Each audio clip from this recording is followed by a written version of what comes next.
literally how God is changing and moving. I think like last month we're trying to close still, so that's pretty awesome progress. And awesome that we can potentially spread the gospel. So that's really cool. I am now going to read a chapter in the Bible. So if my voice puts you to sleep, blame Edward. So, okay, so I'm reading John chapter 11, verse 1 to 45. Now now a man named Lazarus was sick. He was from Bethany, the village of Mary and her sister Martha. So the sisters sent word to Jesus, Lord, the one you love is sick. When he heard this, Jesus said, this sickness will not end in death. No, it is for God's glory, so that God's Son may be glorified through it. Now Jesus loved Martha and her sister and Lazarus. So when he heard that Lazarus was sick, he stayed where he was for 2 more days. And then he said to the disciple, let's go back to Judea. But Rabbi, they said, a short while ago the Jews were there to try to stone you, and yet you're going back?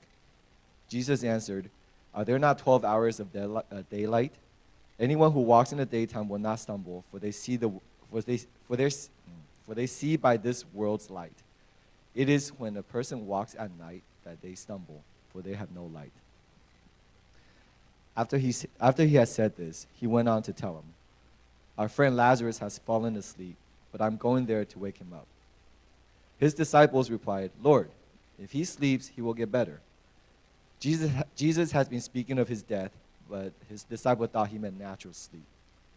So then Jesus told him plainly, Lazarus is dead, and for your sake I'm glad I was not there, so that you may believe.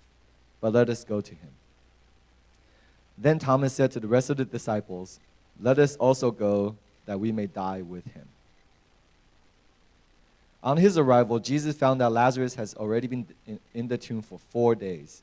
Now Bethany was less than 2 miles from Jerusalem, and many Jews had come to Martha and Mary to comfort them in the loss of their brother. When Martha heard that Jesus was coming, she went out to meet him, but Mary stayed home. Lord, Martha said to Jesus, if you had been here, my brother would not have died. But I know that even now God will give you whatever you ask. Jesus said to her, your brother will rise again. Martha answered, I know he will rise again in the resurrection at the last day. Jesus said to her, I am the resurrection and the life. The one who believes in me will live, even though they die. And whoever lives by believing in me will never die. Do you believe this? Yes, Lord, she replied. I believe that you are the Messiah, the Son of God, who is to come into the world. After she had said this, she went back and called her sister Mary aside. The teacher is here, she said, and is asking for you. When Mary heard this, she got up quickly and went to him. Now Jesus has not yet entered the village, but was still at the place where Martha had met him. When the Jews who had been with Mary in the house, comforting her, noticed how quickly she got up and went out, they followed her, supposing she was going to the tomb to mourn there. When Mary reached the place where Jesus was and saw him, she fell at his feet and said, Lord, if you had been here, my brother would not have died. When Jesus saw her weeping, and the Jews who came along with her also weeping, he was deeply moved in spirit and troubled. Where have you laid him? He asked. Come and see, Lord, they replied. Jesus wept. Then the Jews said, see how he loved him. But some of them said, could not he who opened the eyes of the blind man have kept this man from dying? Jesus, once more deeply moved, came to the tomb. It was a cave with a stone laid across the entrance. Take away the stone, he said. But Lord, said Martha, the sister of the dead man, by this time there's a bad odor, for he has been in there for 4 days. Then Jesus said, did I not tell you that if you believe, you will see the glory of God? So they took away the stone. Then Jesus looked up and said, Father, I thank you that you have heard me. I knew that you always heard me, but I said this for the benefit of the people standing here, that they may believe that you sent me. When he had said this, Jesus called out in a loud voice, Lazarus, come out. The dead man came out, his hands and feet wrapped in strips of linen, and a cloth around his face. Jesus said to them, take off the grave clothes and let him go. Therefore, many of the Jews who had came to visit Mary and had seen what Jesus did believed in him. This is God's words.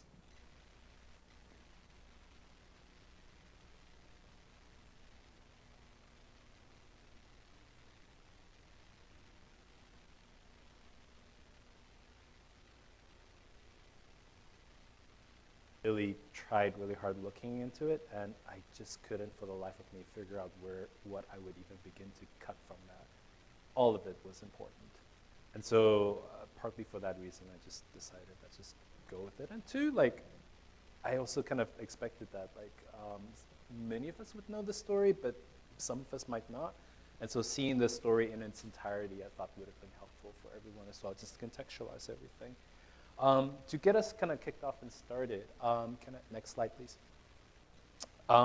Just to open us up, I like to start off sermons usually with some sort of an opener. And I apologize if this is a little bit more serious than usual of an opener and a warm-up. Have a conversation with just people around you about the last time you were at a funeral. What was the mood like? What were you feeling? If you don't want to talk about that, or if you haven't been to a funeral, talk instead about the last time you desperately wanted something from God. And you prayed earnestly for it, and it went unanswered. All right? So go ahead and take maybe 30 seconds to 60 seconds to chat about that for a bit.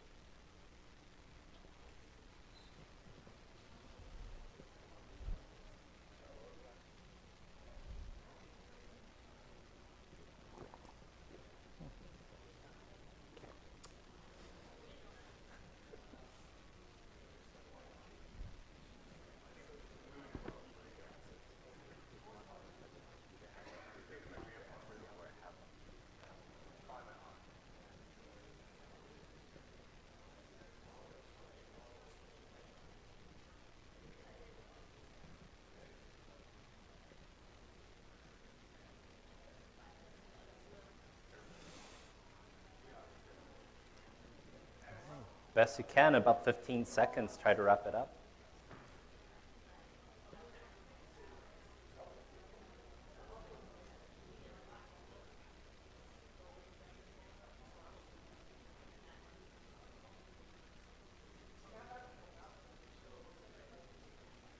All right, in 3, in 2, and in 1. Okay, can I get maybe just like one person to share one quick story about funeral and one person to share a quick story about like a prayer request? Can I have a volunteer? Any volunteers?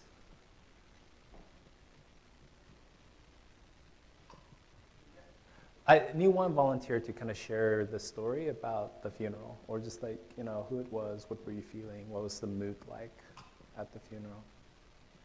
It feels very silly and obvious, I realize that, but I'm going somewhere with it, so here we go. Any takers? Thank you, go ahead. It's whatever. Whatever is honest. So she asked if this is meant to be a happy one. So yeah. Oh. So the last funeral I went to was for my grandmother. She was very old, and she, a week before she passed away, she actually had an accident and she broke her hip, and she was like internally bleeding, and there's like no way to stop it. But yeah, she was a believer, and so at the funeral, I remember like amongst my family, like there was like no crying. We were like, one of the last things that my grandmother had shared with my aunt was that she's like, I'm not going to turn back. Like, I'm so ready to go to heaven. Mm-hmm. And all of us were like, we want you to go to heaven. We're so excited for you. And I think, if anything, it would have been like tears of joy that I saw. Can I have one person share about unanswered prayer requests? Thank you, Janice.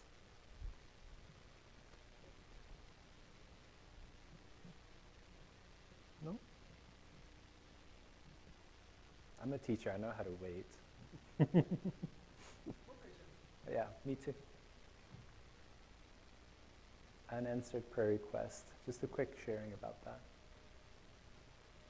Oh, I'm also a teacher, so I know how to call on names too. Pastor Joseph, do you have a story for us?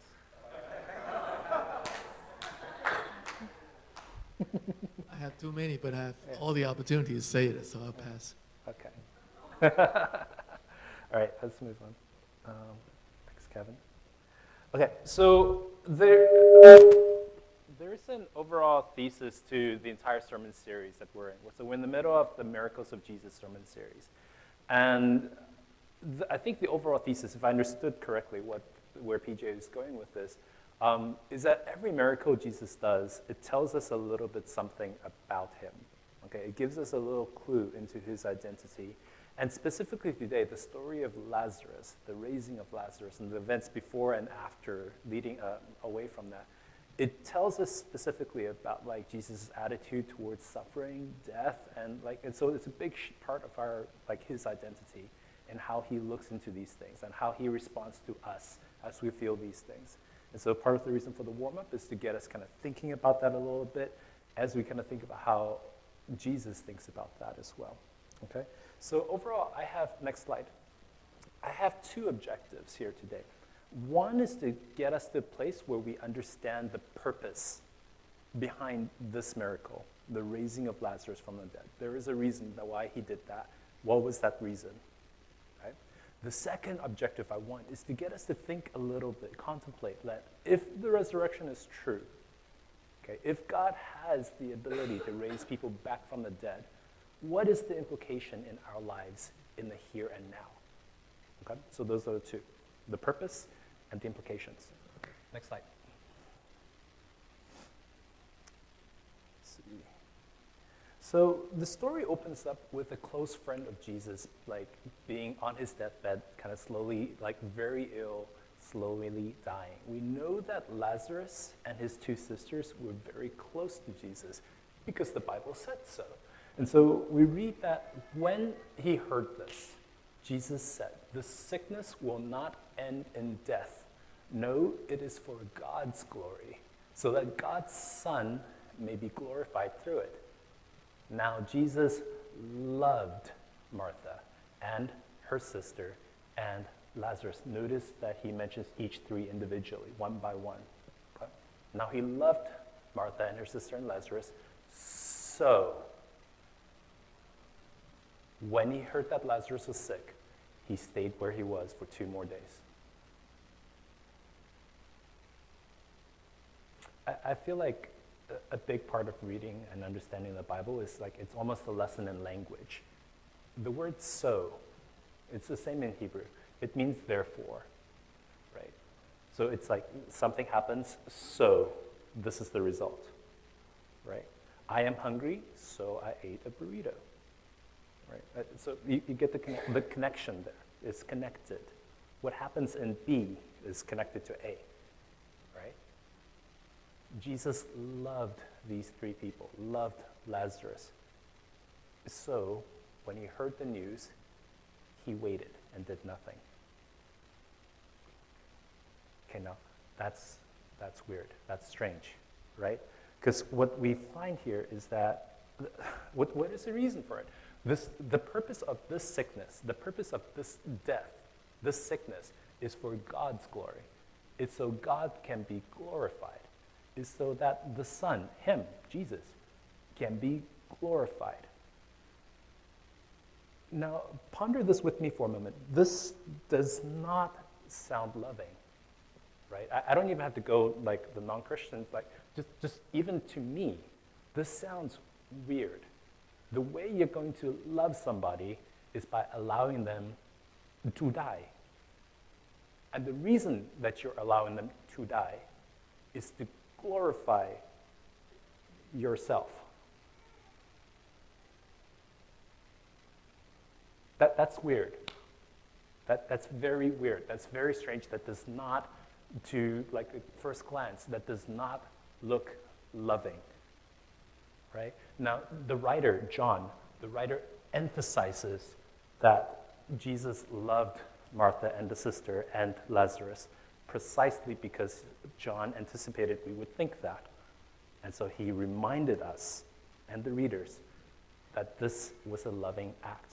And this sermon really is like me trying to outline and defend why I think Jesus, in allowing his dear friend to pass away, was the noblest act of love he could have done. Okay, slide. Now, there are three possible reasons why. Okay. The first is, as he kind of said, God is loving us when he maintains his glory. So if by allowing Lazarus to die, he glorifies himself, that's a loving act. Okay? Second, it is of greater comfort to know that Jesus has authority over death rather than to merely witness him preserving life. And third, the raising of Lazarus set into motion a series of events that led to the cross. Okay, so those are three key reasons why, and I'm going to unpack each of those a little bit. If we kind of skip to the next slide, please. Like, what is love? Right, and I apologize. I tried to resist not putting the picture in there, and I ended up doing it anyways. Like, what is love? Any act of love, ultimately, what it comes down to is giving somebody what they need most. Okay, so think about that for a second. The definition, I'm choosing to define love as giving somebody what they most need. Are we okay with that definition for now? Right? It's just as a working definition. And so which begs then the question, in that moment when you first heard your friend Lazarus is dying, he's sick, he needs your help, what does Lazarus need most in that moment? What do his sisters, Mary and Martha, need most in that moment? What do we, in 2016, reading about this story, need most from Jesus in that moment?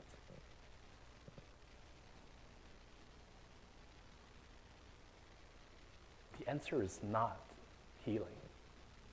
That's not what Lazarus needed. That's not what Mary and Martha needed. That's not what we needed. Now, on the surface level, it seems like that is what we would need. I visited my aunt last week. She was in the hospital because like a medical error, so through surgery, so she was kind of in a really bad shape in the hospital. And as I kind of like sat next to her, I was praying for her. The natural self, like any one of us would do this. If we were to pray, what's the first thing we pray for? Heal her. God, make her well again. God, please ease her suffering. God, please heal her. Right? And there's nothing, absolutely nothing wrong with that. There's nothing wrong with asking for healing. The problem is that this is a temporary solution, right? He could heal Lazarus, preserve his life for another decade, maybe another 20 years, and Lazarus will die again. Mary will die again. Martha will die again. Every single one of us will find that one day. Like this life is temporary. When we request healing, asking for a temporary solution.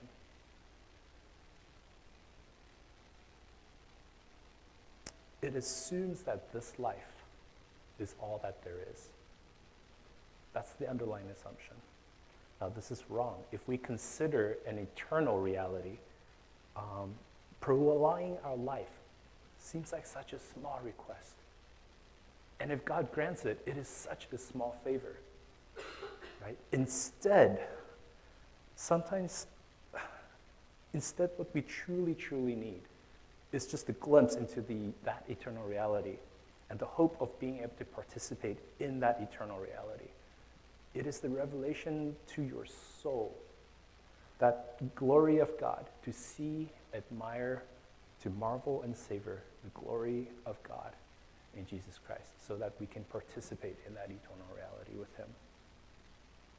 The truth is, sometimes God loves us too much to answer our misguided prayer requests.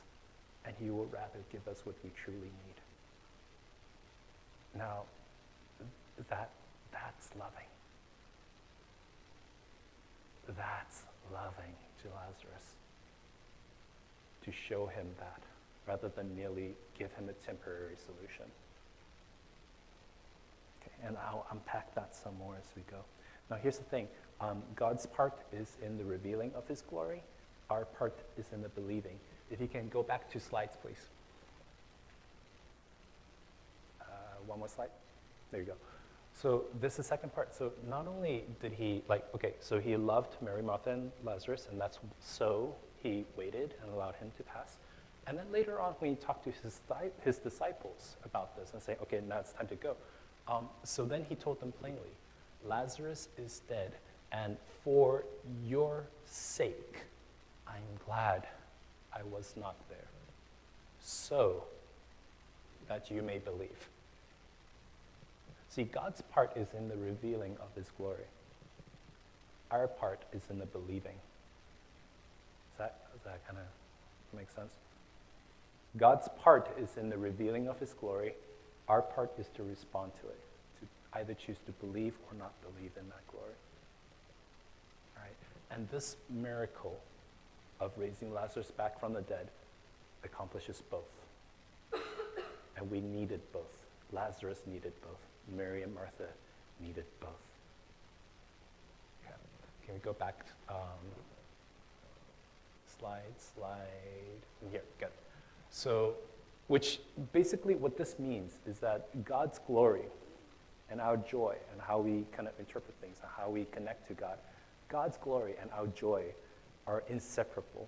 They're intertwined.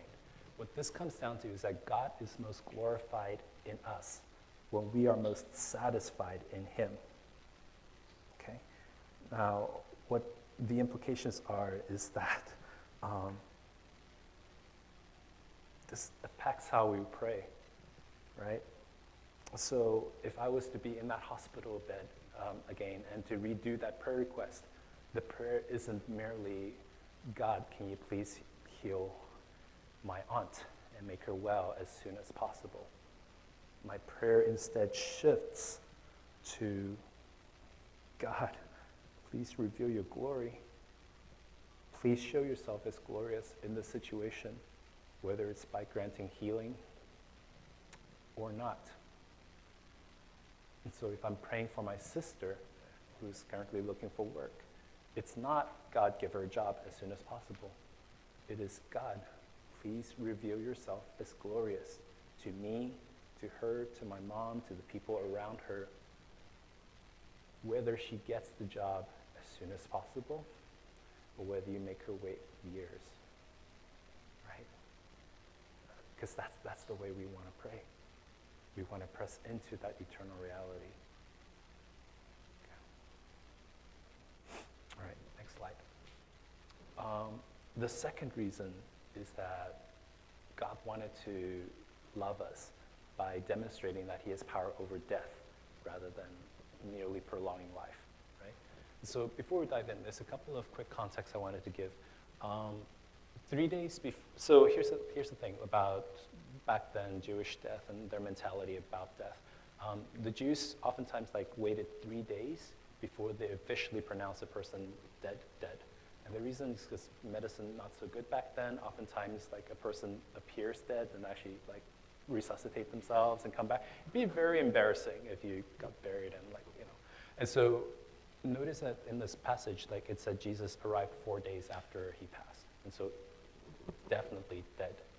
And so part of it is to kind of allow for that.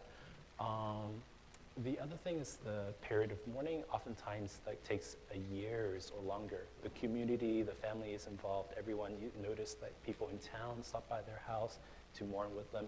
It's a very community-based thing for everyone to be mourning together. The last thing I wanted to point out is that the Jews believed in the physical resurrection at the end of time. And so it's not if you think about cartoons in the Western viewpoint, when you die, your soul goes to heaven and you're playing harps and you have angel wings. That's not what they thought. They thought at the end of time, when the earth is remade, they come back in human, physical, fleshly bodies.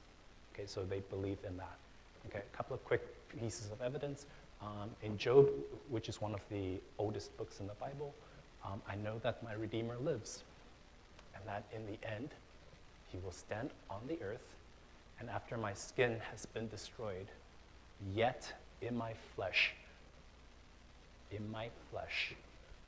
I will see God. All right. Another one. By faith, Abraham, when God tested him, offered Isaac as a sacrifice. Abraham reasoned that God could even raise the dead. Right? And so this belief that God had the power and authority to bring physical body back to life is within the Jewish mindset. Okay? The key thing here is that most of them think of it as this is going to happen in the future, not in the here and now. Okay, slide. So along comes Martha. She shows up, and like the sister goes up to Jesus, and who shows up 4 days late and kind of says to him, Lord, if you had been here, my brother would not have died. But even now, I know that God will give you whatever you ask. And Jesus said to her, your brother will rise again. Martha answered, I know he will rise again in the resurrection at the last day. And Jesus said to her, I am the resurrection and the life. Whoever believes in me, though he dies, yet shall he live. And everyone who lives and believes in me shall never die. Do you believe this?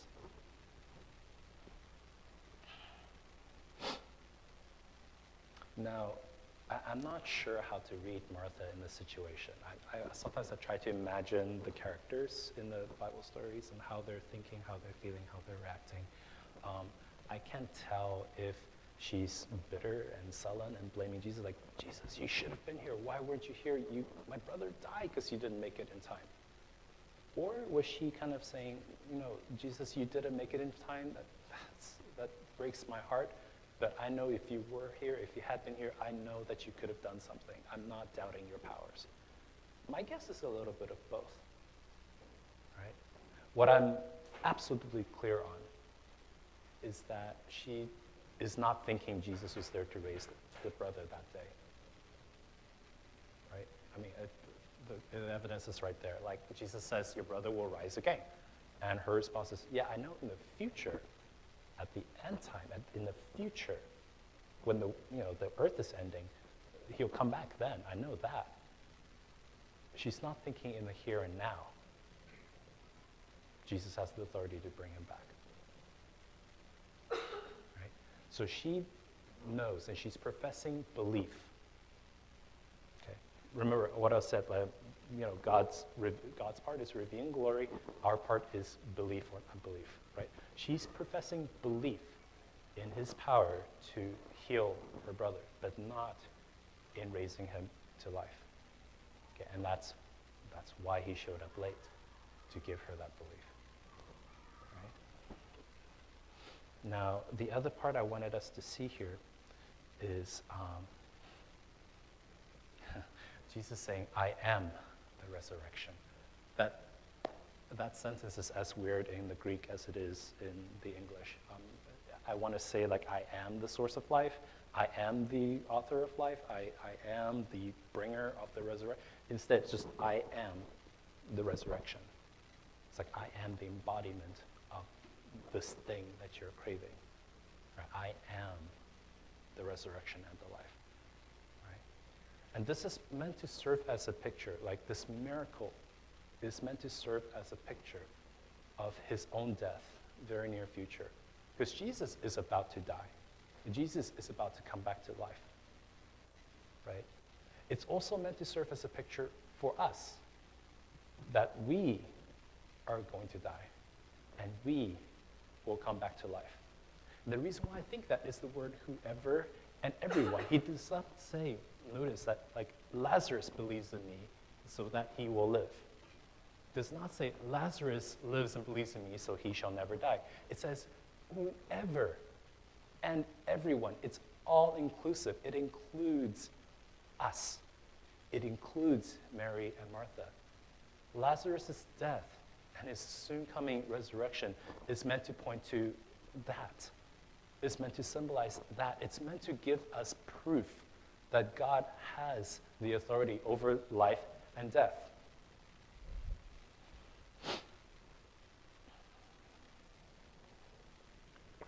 And so this is how Jesus chose to comfort Martha and Mary.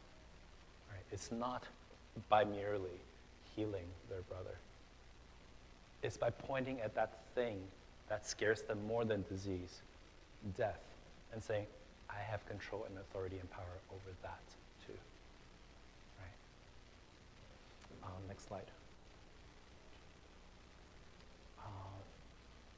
So the story kind of moved on, and Martha goes and gets Mary.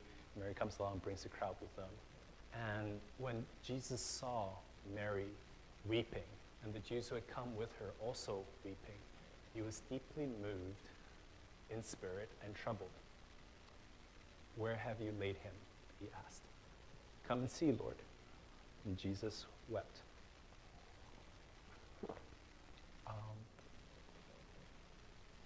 This is amazing to me.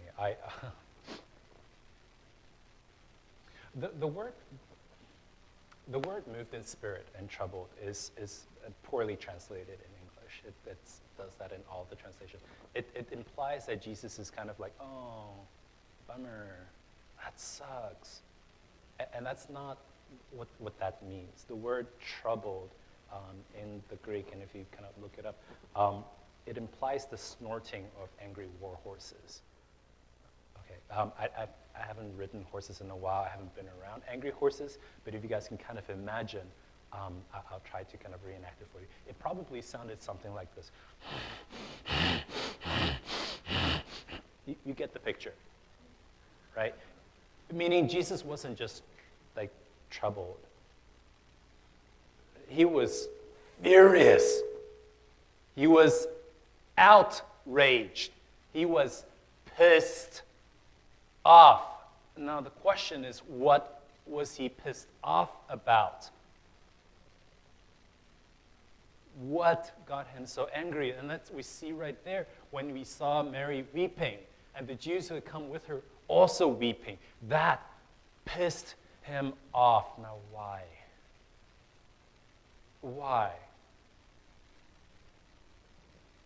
I mean, some preachers will say it's because of their disbelief, and okay.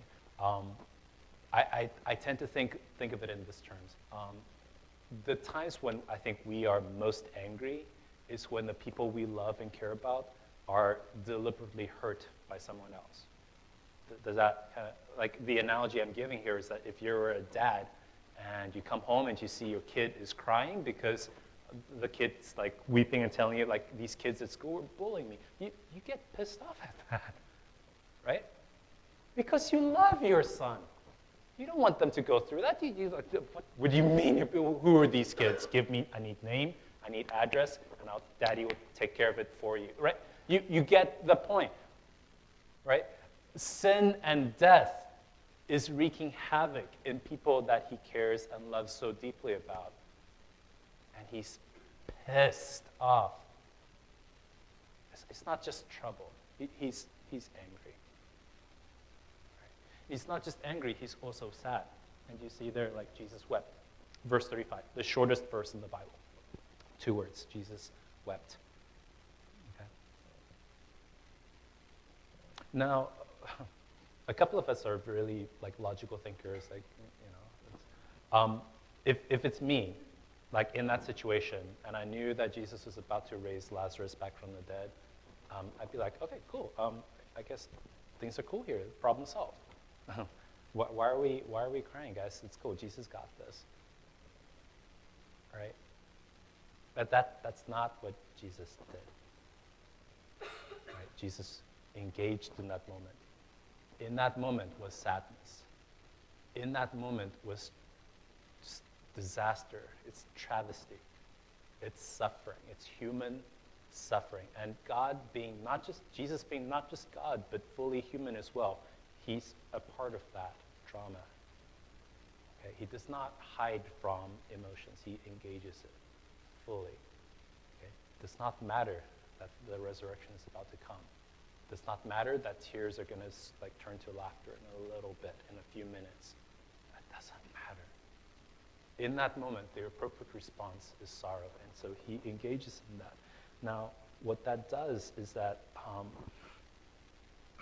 could he not weep, right? In Hosea 13, you guys may have heard this passage, where, O death, is your sting? It's right here. It's in all of the people mourning. It's in all of the people crying. It's in that grave that has a dead body in there of the person you once loved, that these people once loved. There's the sting of death. Right? And he's here to remove that sting. But the point is not that Lazarus' death was not terrible, just because Jesus was about to raise him back to life. That fact does not trivialize his death or his loved one's sufferings. Just as it does not trivialize our own sufferings when bad things happen to us, when we get sick, when we're land up in hospital, when we cannot find work for over a couple of months and you got 20 rejection letters. It does not trivialize that just because you know that eternal glory is coming. Right? The purpose is to illustrate not only how deep the sorrow at death is, but also how vast our joy, how infinite our hope when life comes. And it is coming. Right? And so the deeper the pit that they're in, the greater the joy and sorrow, happiness, when Jesus finally shows and life comes with him. Right? Next slide. So to kind of put this in Bible terms so that you know this is God, not me talking, this is from Romans 8. And I did some cutting and pasting. For I consider that the current sufferings of this present time, our sufferings, is not worth comparing to the glory that is to be revealed in us. We ourselves, who have the first fruits of the Spirit, grown inwardly as we wait eagerly for our adoption as sons or daughters, the redemption of our bodies. For in this hope we are saved. Now, the adoption of sons, comma, the redemption of our body. Redemption of our body, it's euphemism for bringing back from the dead. It means your body comes back. It's the resurrection. Okay, that is the hope for which we are saved. That is our adoption as sons. That is the glory of God that is to be revealed in us. All of that is tied to our resurrection. Okay? And so, slide.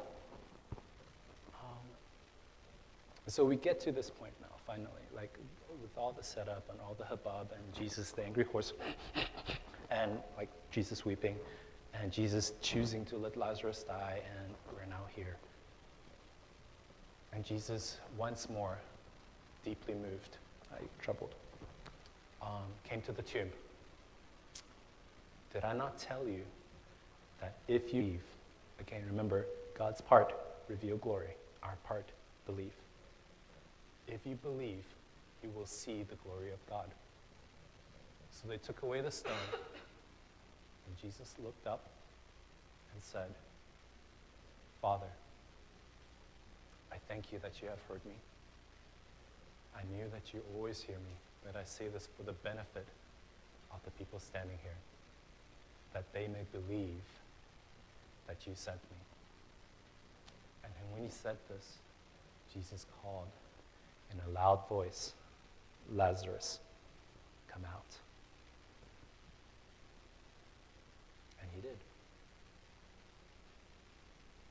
And in verse 12, the very next chapter 12, the very next chapter, you see him at the dinner table, eating with Jesus. He did. Life came. Hope came. Joy came. Redemption came.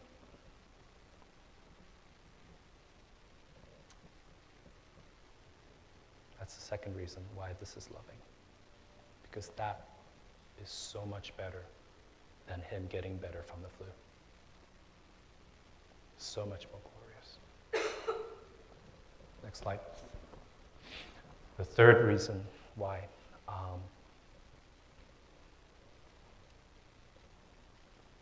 Jesus knew, so there was this part where, okay, let's just read it. So Jesus said to his disciples, okay, after waiting 2 days, Jesus said to his disciples, okay, now it's time for us to go back to Judea. But Rabbi, they said, a short while ago, the Jews there tried to stone you, and yet you're going back? Okay, so we know he pissed off some Jews there.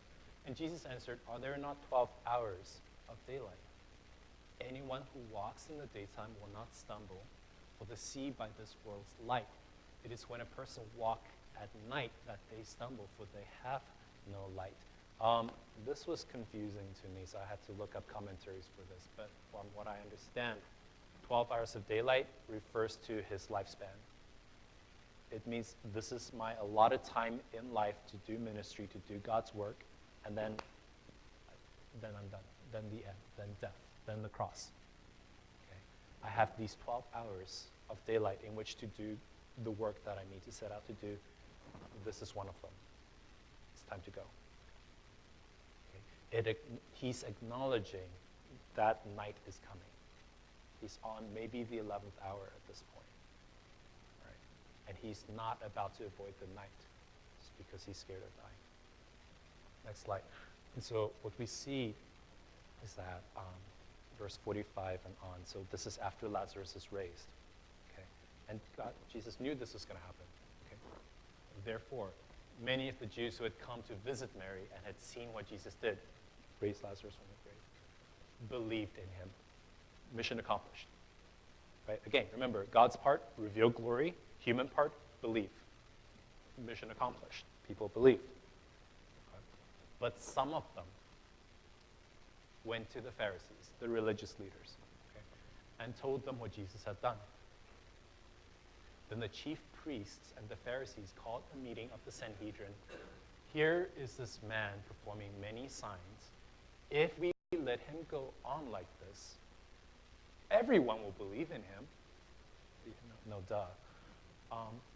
And the Romans will come and take away both our kingdom, our nation, and our temple. So from that day on, they plotted to take his life. It's no longer just when they're angry, they pick up stones and throw it at Jesus. This is them sitting down at a room, like plotting, thinking, planning, drawing out schematics on how they're going to get this man to die. This is a whole nother level of hostility here. This kicked it up a notch. This was necessary for the cross to happen. And Jesus knew that. That's the point of omniscience. Jesus knows the outcome of every molecule he bumps. He knows that by going to raise Lazarus, it's going to piss these people off so that they're going to try and kill him and lead ultimately to the cross. He knows that. And he did it anyways. See, here's the thing. If the cross doesn't happen, Jesus couldn't die for us. Jesus couldn't bleed for us. We're about to take communion. Jesus couldn't be a substitute for our sins on our behalf for us. Jesus couldn't love us if the cross does not happen. Here's the thing. The cross cannot happen if the religious leaders didn't plot to kill him. The religious leaders wouldn't try to plot to kill him if he hadn't brought Lazarus back from the dead. He wouldn't have brought Lazarus back from the dead if Lazarus didn't die to begin with. And Lazarus wouldn't have died unless Jesus decided to wait 2 more days. And so, to summarize, Jesus, in allowing Lazarus and Mary and Martha and ultimately us to suffer, choosing to let us suffer is loving because he chose to meet the cross head on. Because he chose to demonstrate his authority over life and death rather than just over diseases and sickness. Because we needed to be able to see that. We needed hope in eternal reality, in life everlasting. Not just that we can be healed in the here and now. And lastly, this was loving because it ultimately allowed him to glorify himself and for us and them to believe in it.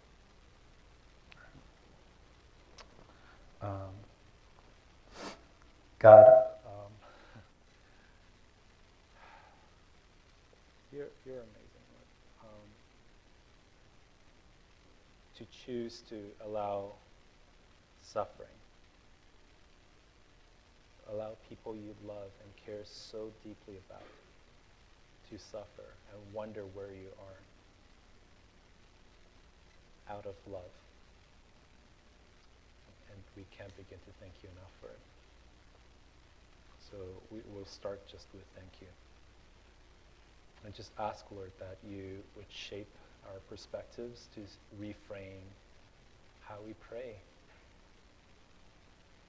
to reframe how we see suffering and the things that we most desperately need. To pray for a revealing of your glory and for us to be able to believe in it, Lord. To acknowledge that we need that more than healing, more than jobs or college acceptances or these little things in this temporary life that we so often pray and crave for, Lord. What we ultimately need is you. And so would you give us both the appetite and also the giving of yourself as well.